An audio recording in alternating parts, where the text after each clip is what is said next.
James here again. I heard you did good last night. Well done, Richard. Remember, if you see anyone snooping around at night, you tell us about it, yeah? We don't want another uncomfortable incident, like... Um... Anyway, I heard from a co-worker today that you had questions about this place and its past. Well, the original owner, Wario, you know, businessman, he was kind, yet he wasn't free of greed and stress. But honestly, who are, really? He was clever, and he had that boss-type personality, you know? It was him and his business partner Waluigi who started this factory and the Wario's brand as a whole. I don't know much about this Waluigi guy, aside from him being known as the sidekick, kind of, or as the less interesting one. But Waluigi is said to have been good with words. Charming, convincing, clever, but also insecure? Living in his friend's shadow, putting Wario in front of himself. You know, a people pleaser. That's how people described him. But also a people knower, apparently. He knew how to convince people, getting them to agree with him. That's probably why Wario chose him to be his business partner. The two of them made a good team, apparently. They started a cafe. That was the first thing, back in the 80s, you see, the late 80s.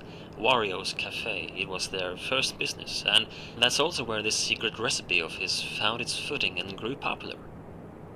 They closed it off fairly quickly for unknown reasons, actually, and the two men began in the video game industry instead a few years later, in 1990, I think it was. WarioWare Incorporated. You might have heard of it. It was quite a spectacle, and the ideas and products from there were impressive, to say the least.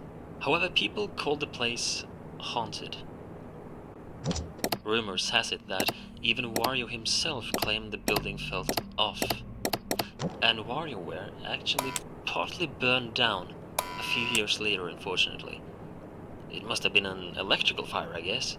But that's when they were able to found their third establishment, which was this very fast food factory. I think it was a lifelong dream of Wario to build this factory, and finally it was up.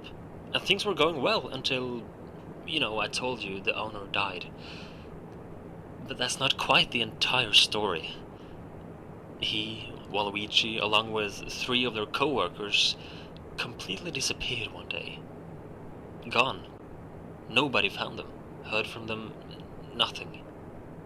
People had claimed to get strange vibes from the factory since day one, and the disappearance of these 5 didn't exactly lighten those rumors up. Some have even used the word cursed when describing this place.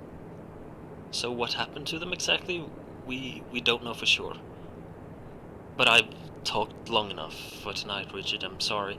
I just thought I would let you in more on the details of the past of your workplace, you know? I'll let you get back to work, and I'll talk to you tomorrow night, yeah?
you